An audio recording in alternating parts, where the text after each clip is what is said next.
할렐루야 샬롬 하고 우리 인사합니다. 할렐루야 샬롬 샬롬 샬롬 샬롬 샬롬 샬롬. 하나님 사랑합니다. 여러분 주 안에서 사랑합니다. 오늘 여호수아 7장 1절부터 26절까지 전체 우리 함께 합독했습니다. 아간 사건에 비춰준 그리스도의 십자가 과연 어떤 것이 있나, 우리 전체 전장을 통해서 주님께서 주신 귀한 교훈을 함께 나눠보도록 하겠습니다. 왜 아이성이 패배했다고 그랬어요? 아간이라는 자가 전리품을 욕심이 나서 감추는 바람에, 그래서 아이성이 정복되지 못합니다. 하나님께서 함께 하시지 않았기 때문에. 우리 너무 잘 알죠?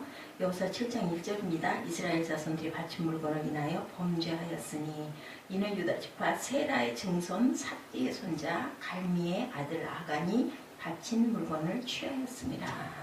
누구의 손자, 누구의 아들까지 다 나와 있다. 이렇게 잘못된 부분에 족보가 다 기록되는 거, 그리고 또한 칭찬받을 부분에도 또한 할아버지, 아버지까지 드러나는 거, 가문의 영광일 수도 있고 가문의 큰 아주 허물이 될 수 있는 그러한 어떤 그 증거가 될 수 있다. 그래서 일본이 그렇게 가장 범죄율이 낮다 그러죠. 일본은 그런 부분을 아주 엄하게 경계한다고 합니다. 7장 11절에도 이스라엘이 범죄하여 내가 그들에게 명한 나의 언약을 어기었나니 곧 그들이 바친 물건을 취하고 도덕적으로 사기하여 자기 기구 가운데 두었느라. 도덕적으로 하나님께서 뭐라고 그러셨는데, 절대로 너희들이 취하지 말라.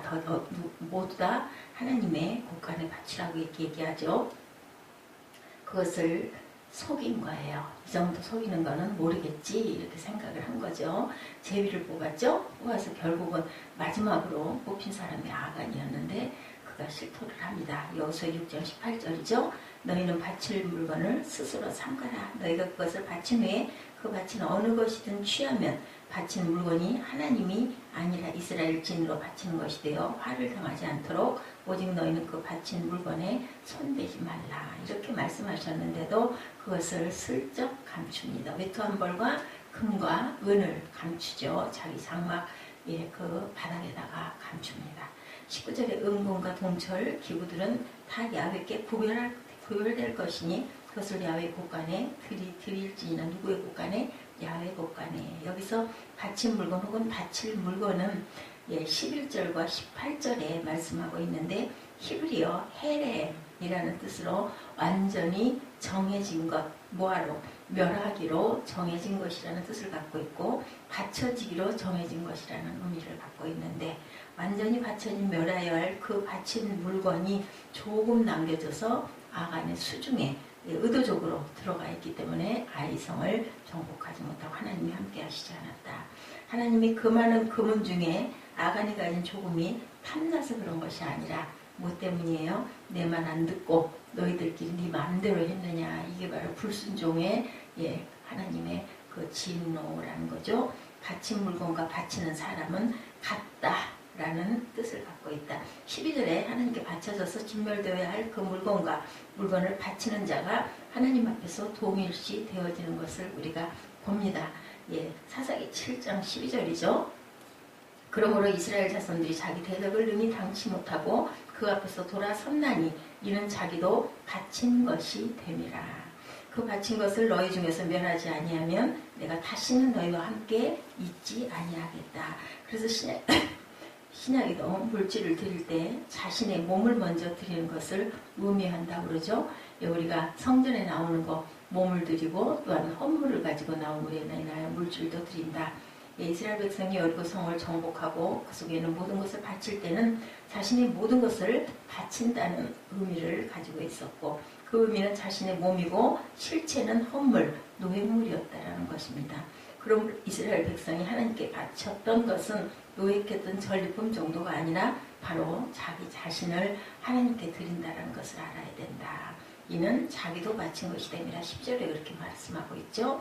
헌금의 원래 의미가 물건을 바치기 이전에 자신을 먼저 헌신하고 드려야 된다는 뜻을 갖고 있다. 그래서 아간이 바친 물건을 손댄 것은 바친 사람이 실격된 것이다 라는 거죠. 바친 물건을 손을 댄 것은. 아간 사건은 저주받는 그리스도의 모형이다. 범죄자가 아간이죠. 그리스도는 아니지만 범죄자 아간은 선악과를 따먹은 첫째 아담을 예표하고 있다. 그리고 아간 사건은 그리스도의 십자가를 모형하고 있다. 왜냐하면 그가 죄인의 대표로 저주받았다, 죽었다라는 점에서 아간 사건이 바로 십자가의 모형이다라고 얘기합니다. 아간 한 사람의 범죄로 왜 이스라엘 전체가 아이성에서 패배하게 되었을까? 그것은 여호수아 7장 16절이죠. 여호수아가 지금 일찍 일어나 이스라엘을 그 지파대로 가까이 나오게 하였더니 유다 지파가 뽑혔고, 그 족속을 가까이 나오게 하였더니 세라 족속이 뽑혔고, 세라 족속의 각 남자를 가까이 나오게 하였더니 삽디가 뽑혔고, 삽디 가족 각 남자를 가까이 나오게 하였더니 누가 유다 지파 세라의 증손이고 삽디의 손자여 갈미의 아들인 아간이 뽑혔더라. 이렇게 증거합니다. 저주의 불에 타 죽어야 할 자가 뽑혔는데 하필 어디에서 뽑혔어요? 유다 지파에서 뽑혔다. 아간 한 사람이 범죄했는데 하나님께서는 이스라엘 자손 전체에게 진노하셨는데 왜 그럴까? 아간 사건이 장차 나타날 그리스도의 십자가 사건의 모형을 예표하기 있었기 때문이다. 그러므로 오늘 본문은 오늘 우리 중에 한 사람의 아간을 정죄하고 친한 구절로 적응하지 말아야 되고, 나 한 사람 때문에 온 회중이 망한다는 성경은 그것을 말하고 있는 게 아니라 그리스도의 십자가 사건을 말하고 있기 때문에 이렇게 기록되어 있다는 겁니다. 그래서 한 사람 아간이 저주했는데 그를 대표해 한 모든 집단을 모두 저주한다. 아간이 범죄하여 이스라엘 전체가 하나님의 진노 속에 떨어진 것과 아담이 범죄하여 모든 인류가 하나님의 진노 속에 떨어진 것과 같은 이치를 가지고 있다라는 겁니다. 로마서 5장 19절이죠. 한 사람의 순종치 아니함으로 많은 사람이 죄인 된 것 같이 한 사람의 순종하심으로 많은 사람이 의인이 되리라. 그래서 한 사람이 중요하다. 많은 인원이 중요한 게 아니라 한 교회 하나가 엄청나게 부흥해 나가는 것도 성령 충만한 누군가가 있어서 정말 몸 바쳐서 혼신의 힘을 다하여 하나님께 드리게 되면 교회가 영적으로 충만해지고, 또한 그렇지 못할 때는 굉장히 한 사람이 그저 교회 모든 것들을 자꾸 비방하고 나서고 깨뜨리려고 부수려고 작정하다 보면 굉장한 영향을 받는다는 거죠. 아간은 자기 죄 때문에 죽었어요. 그죠? 근데 예수님은 그렇지 못하셨지만 이스라엘 중에서 그렇게 뽑히고 뽑힌 과정을 왜 설명하는가? 아간이 죄인 중에 괴수라는 것을 설명하기 위함이다. 그리고 아간 사건이 예수를 모형으로 삼고 있는데 그가 유다 지파라는 점, 뽑히고 뽑힌 자라는 점 대표죠. 그의 범죄가 온 회중의 패배와 그의 죽음이 온 회중의 승리를 가져온 점이 같다라고 이렇게 얘기하고 있습니다. 민수기에서 예수님은 장대에 달린 노뱀으로 또한 모형으로 드러나죠. 예수님이 뱀이다는 아니고 예수님의 뱀처럼 저주받는 대상이 되었다 해서 노뱀을 바라봐라. 그 노뱀을 바라보면 너희가 살리라. 하나님 말씀하셔서 바라보는 자마다 생명이 구해지는 그런 것을 우리가 봅니다. 마찬가지로 아간이 예수님은 아니지만 예수님처럼 죄인의 대표자로 저주받아 돌맞아 죽었다라는 점이 또한 공통점을 갖고 있다. 그 결과 이스라엘이 구원을 얻었다는 점에서 아간 사건이 그리스도의 모형이 되었다는 거죠. 아간이 죽어서 온 회중이 살아나듯이 아간처럼 유다 지파인 예수님은 죄인 중에 뽑히고 또 뽑히셔서 만인의 죄를 대신 지시고 죄인 중에 괴수가 되심으로 인하여 우리 인류를 살렸다는 점이 같다라는 거죠. 첫째 아담이든 둘째 아담이든 그리스도의 십자가 사건의 모형을 예표하고 있다라고 우리가 해석할 수가 있다. 그런데 아간은 돌무덤에 갇혔지만 예수님은 돌무덤을 깨치고 부활하셨죠? 다르죠? 이 점이 아간과 예수님의 다른 점이다. 그러나 예수님은 바위동굴 무덤에서 그 돌을 굴리시고 부활하여 살아나시죠? 죽는 것까지가 끝이 아니라는 것.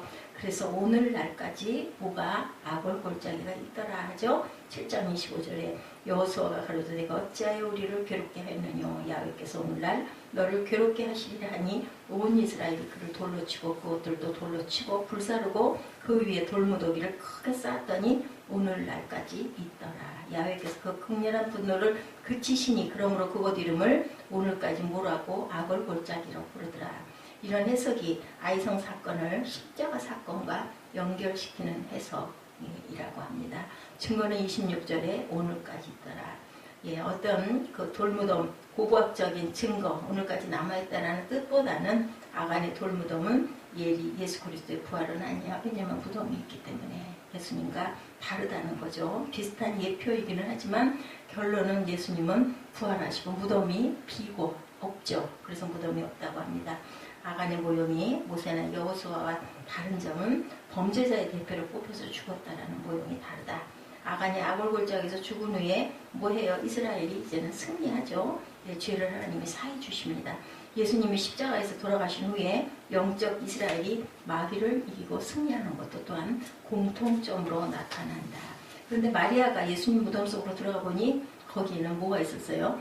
천사들이 있었죠. 천국이 펼쳐지고 있었어요. 천국은 항상 무덤 문 너머에 있다는 것을 또한 우리가 알아야 된다. 우리가 생명이 끊기는 것은 뭐라고요? 새로운 세계의 문이 열린다. 제가 지난번에 언젠가 한번 말씀드린 적이 있습니다. 그렇기 때문에 두려워할 것은 없다. 우리는 항상 준비하고 있어야 된다는 거죠. 이 아골골짜기 너머에 소망이 존재하도록 만드셨다. 그래서 우리가 지옥으로 떨어질 수밖에 없는데 하나님께서는 우리에게 못을 비전을 또 허락하셨다는 것. 그러므로 이 아골골짜기는 예수 그리스도의 죽으심을 모형하고 있다. 그래서 이 아래 성경 구절은 아골골짜기 죽음을 지나면 천국이 펼쳐질 것을 나타내는데 호세아 2장 15절에 거기서 비로소 그의 포도원을 그에게 주고 아골골짜기로 소망의 문을 삼아주리니 그가 거기서 응대하기를 어렸을 때와 애굽 땅에서 올라오던 날과 같이 하리라. 이사야 65장 10절에도 아골골짜기는 솥대에 눕는 곳이 되어 왜 하필 그 저주의 아골골짜기가 솥대가 눕는 천국 같은 곳이 되었을까? 이런 구절들은 여호수아서의 아간 이야기가 십자가의 모형됨을 모르고는 절대로 이해할 수가 없는 구절입니다. 죽어야 살고 예수가 대표로 죽어서 죄로 죽은 인간에게 소망을 주시고 솥대가 눕는 천국 같은 곳으로 만들어 주시겠다. 그래서 우리가 죽어도 잘 죽어야 된다. 그리고 온전하게 죽어야 다시 살 수 있다라고 그러죠. 하나님은 여호수아 7장 아간 이야기를 통해서 죄의 실체, 그 죄에 떨어지게 되는 하나님의 저주가 해결되는 방법까지를 하나님께서 우리에게 상징적으로 드러내고 계신다는 것을 우리가 깨달아야 한다. 그 아간의 이야기가 어떻게 끝나요? 죽고 아골골짜기가 생기자 하나님 이스라엘에게 승리를 주시는데 어떤 승리? 완벽한 승리를 주셨다라고 이렇게 말씀하고 있습니다. 그래서 아간은 아담이고 그리고 또 나 자신이라는 것을 우리가 알아야 된다. 내 위에 아골골짜기가 쌓여야 우리가 완전한 부활, 승리를 거둘 수 있다는 것을 여호수아 7장 전체에서 말씀하고 있다는 것. 오늘 여호수아 전체를 우리가 쭉 절마다 보면서 한번 봤습니다. 우리가 천국 가려면 세상에서 잘 죽고 우리의 돌무덤들, 죄의 돌무덤들을 쌓아서 그것에 너머에 있는 천국을 우리가 달려갈 줄 알아야 된다. 뭘로 가야 될까요? 소망을 가지고 용기 있게 두려워하지 말고 순종함으로 그리고 항상 하나님께 의지해서 임마누엘 하나님을 부르고 찾고 가야 된다는 것이 여호수아의 깊은 의미를 담고 있다는 것. 오늘도 승리하시는 하루 이제 정말 2016년 며칠 남지 않았습니다. 잘 마무리하시고 2017년을 소망하시는 저와 여러분 되시기를 주님의 이름으로 축복합니다. 기도하시겠습니다.